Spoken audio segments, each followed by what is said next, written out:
It's time to talk about financial planning here on Good Morning Quad Cities. According to the Education Data Initiative, the average cost of college in the U.S. is more than $35,000 per student annually. That makes a four-year degree pretty expensive and something worth saving for. So joining me to talk about how we can better plan for this type of expense is Drew Campman from True Financial Partners in Bettendorf. Good morning, Drew. Thank you so much for joining us this morning. Good morning. Good to see you, David. And well, I think the first question that we need to discuss is how do we save for a child's education? Well, first of all, to make the commitment to save to the child's education. And I would say start early and stay consistent with it, because there's an element of time involved with saving. And typically that starts at birth. And most times those funds are going to be needed somewhere around the age of 18. So we have a short window of time that you can save for your child's education. So it's important, really important, and I emphasize that, to make that a part of your monthly budget so you can achieve those goals. So starting early, staying consistent is really important.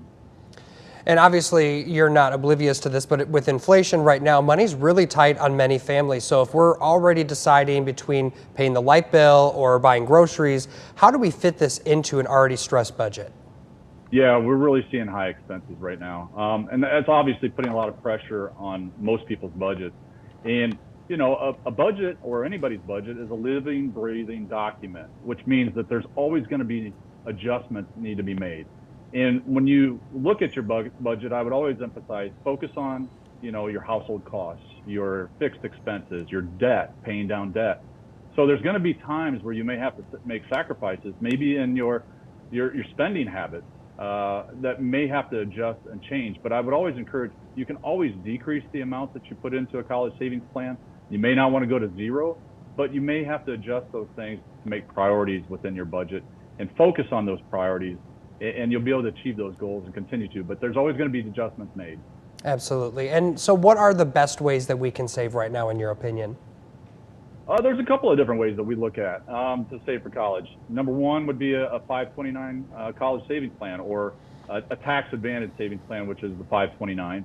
And this is where the beneficiary of this plan can use those for educational expenses. That can be for college expenses. It could be K through 12 tuition. It can be through repaying debt, or college, or I should say student debt. And then there's also what we call a custodial account. And this is simply an account that's structured in the child's name and social security number, but the parent or an adult is actually controls that account for the benefit of that child. That'd be maybe an investment strategy, that may be distributions, all things regarding for the benefit of the child. So a custodial account and the 529 are very good plans to utilize for parents, grandparents, in saving for your child's education. And what are the different pros and cons of these accounts? Well, that's a great question, and that's common. The 529 is specific for educational expenses. Its tax advantage means you put in after-tax dollars, but when withdrawn, all the interest and earnings are 100% tax-free, as long as it's used for educational purposes. But if it's not used for educational purposes, you may run into some situations from a tax standpoint where you end up having to pay federal income tax on the earnings, or you may face a 10% penalty.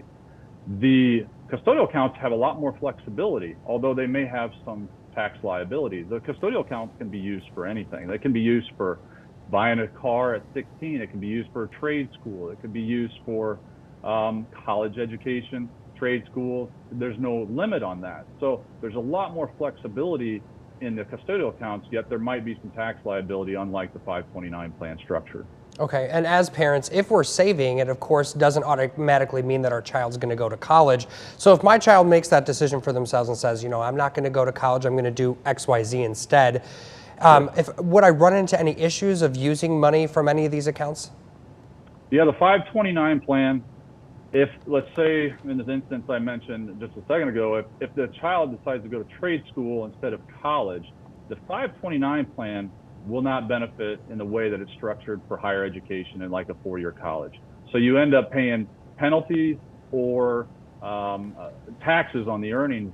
Instead, you may be able to change the beneficiary designation maybe to another child that you may have, or another grandchild you may have. So there could be some tax liability and penalties if it's not used for college education. But again, the custodial account has a lot more flexibility, and it provides you alternatives to the 529 plan, where if a child doesn't go to college but they go to that trade school, you can use those funds for the purposes of that trade school and not pay any penalties in that regard.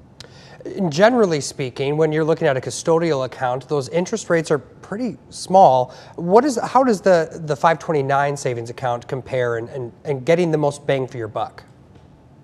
So a lot of the 529 plans have age-based investment portfolio structures. So the younger the child, the more growth-oriented they're going to be. So therefore, they become more conservative the older they get, assuming they're going to be starting taking distributions around age 18 to 20.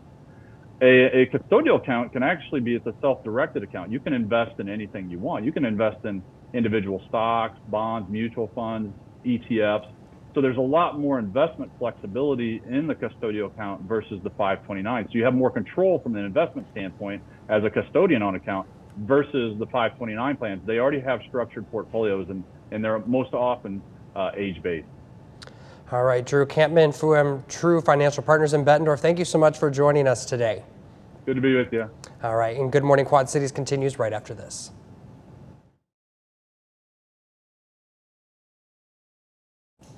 Drew, thank you again. I think this was all really great information. Sorry to throw kind of a curveball at the end with an extra question that I didn't have, but it came up as you were talking. So. Hey, that was a great question. Awesome. No problem. I like flying off, on good questions that come to your mind. So awesome. I'm okay with that. That's all good. Perfect. Thank you so much, and we'll see you in a couple weeks.